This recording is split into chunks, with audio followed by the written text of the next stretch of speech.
governments how to do it right, instead of just saying they did it wrong or they didn't do it. And that takes resources too.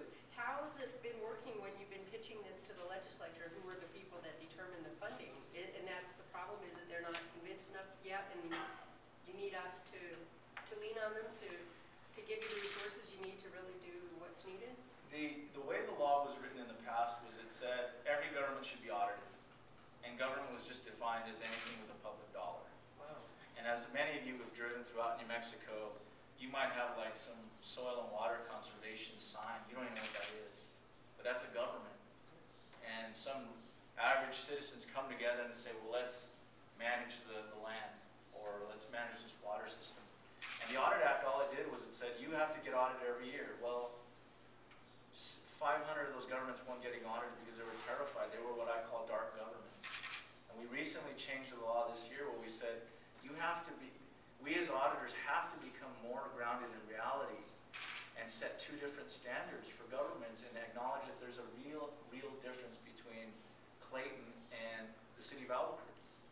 And so the legislature finally, in its profound wisdom, changed the law to allow me the flexibility to create two audit standards.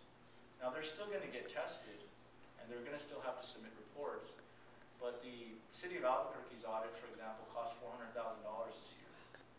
And the city of Clayton's probably cost $15,000 to $30,000. And what was happening is, if you're a big audit firm, where are you going to go do that audit work?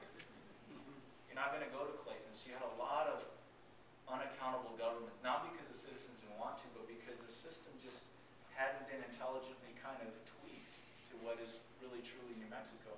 So what we've done is we've created two sections, and all these citizens now are calling and unafraid. They're saying, hey, how do I get audited? How do I get a firm out here? And they're also kind of wanting to set up these like citizen audit committees. And they're complicated reports, but I always say start with the findings. It's just a report card.